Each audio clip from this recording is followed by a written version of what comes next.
একটা বোতাম, শুধু চাপ দিলেই প্যারাশুটটা খুলে যেত, জীবনটা হয়তো বেঁচে যেত, ফিরতে পারতেন পরিবারের কাছে। কিন্তু ফ্লাইট লেফটেন্যান্ট তৌকির তা করেননি, কারণ তিনি শুধু নিজের প্রাণ নিয়ে ভাবেননি, ভেবেছিলেন নিচে থাকা মানুষদের কথা।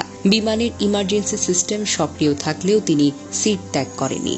শেষ মুহূর্ত পর্যন্ত চেষ্টা করে গেছেন বিধ্বস্ত হওয়ার আগেই ফাঁকা জায়গায় নিয়ে যেতে। তিনি জানতেন তার এই যুদ্ধ বিমান যদি কোনো জনবহুল এলাকায় পড়ে আরো অনেক প্রাণ যাবে। এই সাহসিকতা, এই আত্মত্যাগ কোনো শব্দে সম্পূর্ণ বর্ণনা করা যায় না। তৌকিরের যে বিমানটি বিধ্বস্ত হয়েছে সেটি ছিল বেশ পুরনো F-7BGI, একটি যুদ্ধ বিমান যার স্থান আধুনিক যুগে আর নেই। তবুও এই বাতিল বিমান দিয়ে চলছিল প্রশিক্ষণ, কারণ দুর্নীতি আজও উড়ে বেড়ায় বাংলাদেশের আকাশে, আর সেই দুর্নীতির বোঝা বয় আমাদের মতো সন্তানেরা। তৌকির আকাশে মারা যাননি, তিনি মরে গিয়েছিলেন বহু আগে। যেদিন বাজেট চুরি হয়েছিল, যেদিন সিদ্ধান্ত হয়েছিল 1970 দশকের বাতিল যুদ্ধ বিমান দিয়েই হবে প্রশিক্ষণ, এই সিস্টেম তাকে দেয়নি কিছুই, না দিয়েছে সুরক্ষা, না দিয়েছে বিকল্প, না দিয়েছে আধুনিক কোনো যন্ত্রপাতি। তাকে দিয়ে গেছে কেবল ঝুঁকি, মরিচা ধরা লোহা আর নিশ্চিত মৃত্যু। তবুও তিনি পিছু হটেননি। দেশ, দায়িত্ব আর মানুষ, এসবের কাছে নিজের প্রাণকেও তুচ্ছ মনে করেছিলেন। উত্তরার আকাশে ফ্লাইট লেফটেন্যান্ট তৌকির একা মারা যাননি। এই ভয়াবহ দুর্ঘটনায় আরো অনেক প্রাণ ঝরে গেছে। আমরা গভীরভাবে শোকাহত।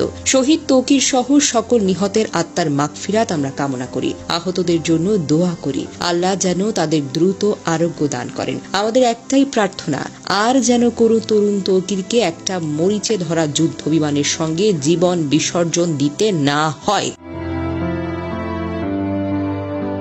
দুর্ঘটনার খবর ছড়িয়ে পড়লে বিকেল থেকে রাজশাহী নগরীর উপশহরের 3 নম্বর সেক্টরের আশ্রয় নামের ভাড়া বাড়িতে স্থানীয় বাসিন্দা ও স্বজনদের ভিড় করতে দেখা যায়। বাড়ির মালিক আতিকুল ইসলাম বলেন, ফ্লাইট লেফটেন্যান্ট তৌকির ইসলামের মা বাবা ও বোন জামাই ঢাকার উদ্দেশ্যে রওনা হওয়ার আগে তার মৃত্যুর খবর জানতেন না। পরিবারের সদস্যরা জানতেন সাগর জীবিত ও চিকিৎসাধীন রয়েছেন। তৌকির ইসলামের বড় চাচা মতিউর রহমান বলেন, ঢাকায় রওনা হওয়ার আগে তৌকিরের বাবা মাকে নিহতের খবর জানানো হয়নি। গত বছর তৌকির ইসলাম বিয়ে করেছেন। চলতি বছরের ফেব্রুয়ারি মাসে বিয়ের আনুষ্ঠানিকতা সম্পন্ন করেন। তার স্ত্রী ঢাকার ব্র্যাক ইউনিভার্সিটির একজন শিক্ষক। প্রসঙ্গত, সোমবার দুপুর 1টার পর রাজধানীর উত্তরার দুর্ঘটনায় পরে বাংলাদেশের বিমান বাহিনীর একটি প্রশিক্ষণ বিমান।